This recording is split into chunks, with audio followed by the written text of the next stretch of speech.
Welcome to day 3 of our 5-day watercolor Seascape series. Today we are diving into Dreaming Horizons, where we will paint a striking pink sky with dramatic clouds, a calm blue sea, and a simple ship on the horizon. So let's get started. For this part of painting, I will be using cerulean blue and metallic red light to create a beautiful gradient in the sky. These two colors will give us that dreamy pink sky blending into soft blues. You will notice that I'm mixing a lot of water with my paint here. It should have a tea-like consistency. This is important because we will be applying it as a gradient wash for the sky. The watery mix helps the colors flow seamlessly into one another, creating a soft and natural transition. Once your colors are ready, we will be set to start painting the sky.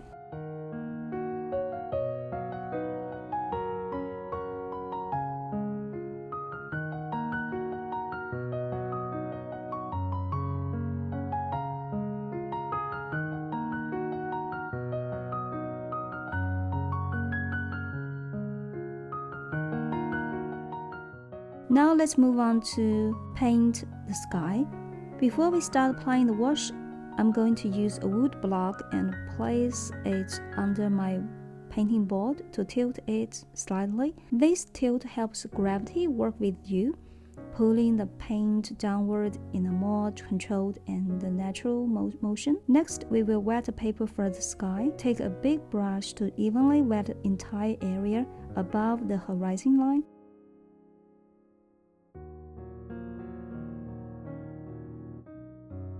At this stage, you will see the paper has a reflective shine. This means it's too wet for painting. We will need to wait for a couple of minutes until the reflective light reduces. Once it looks damp but not too shiny, we will be ready to apply our colors for the sky. This small waiting step ensures the paint flows beautifully without puddling. You will also notice that I have used masking tape to divide the paper. This is to mark the horizon line, which I have placed about 2/3 down from the top of the paper. It's a helpful guide to keep your composition balanced.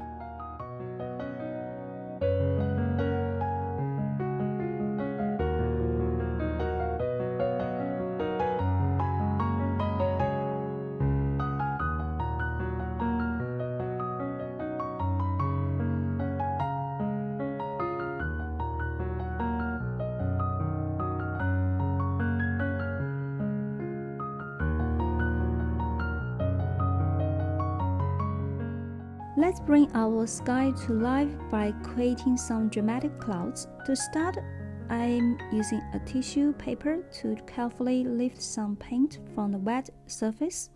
This technique helps us to form the shape of a big fluffy cloud while keeping the edges soft and natural. Next, we will switch to a brush to add some depth and shadows to the clouds. I'm using the same colors we mixed for the sky, which are still on the palette. To ensure everything blends harmoniously, lightly layer these tones to give the clouds a realistic, dimensional look. Take your time with this step. Clouds should be built effortlessly, yet expressive.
As you build up the shadows, imagine how light filters through, creating a sense of drama against the pink sky. It's all about balance, so keep adjusting until the clouds look just right.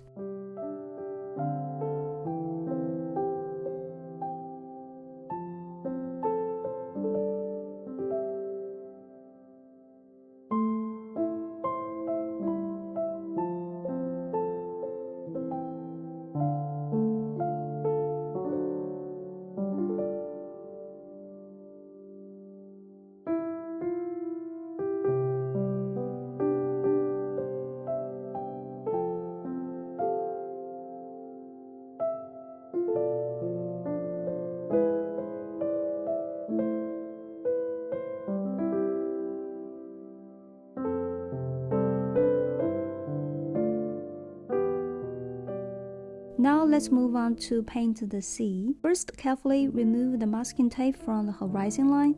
This will give us clean, sharp edges, setting the perfect boundary between the sky and the water. Next, wet the area below the horizon to prepare the paper for a smooth blended wash. Once it's evenly damp, we will start by applying cerulean blue to the top section of the sea. Use soft horizontal strokes to create the illusion of tranquil water. As we move towards the bottom of the painting, we will deepen the colors by mixing a touch of ultramarine with the cerulean blue. This adds richness and depth, drawing the viewer's eyes towards the foreground. Work gently to blend the colors seamlessly. Capture this beauty of a calm sea.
Now that the first layer is completely dry, let's add the final touch to this dreaming seascape, a simple ship on the horizon. Starting by lightly sketching the basic shape of the ship, keep it minimal and small as it's in the distance. Next, it's time to bring it to life with color. I'm using Jaune Brilliant and Cadmium Orange to give the ship a warm, sunlit glow. For the shadowed areas, mix just a bit of ultramarine to create depth and contrast. As you paint, focus on the smooth, confident brush strokes to keep the ship's shape clean and sharp. Remember, this small detail adds a balance and a focal point to your composition, so let it stand out gently against the calm sea and dramatic sky. Once you are happy with it, let's step back and admire the peaceful charm of our finished seascape. And there we have it, a peaceful seascape with a dreaming pink sky and dramatic clouds and a simple ship sailing gently on the horizon. I hope you enjoyed this step-by-step process and that you are feeling inspired to continue creating. If you loved today's tutorial, don't forget to give this video a thumbs up and leave a comment. I love to hear how your painting turns out. And be sure to subscribe and hit the notification bell so you don't miss day 4. where we will dive into painting a green sea on the cloudy sky with a graceful sailing boat. So I will see you in next video.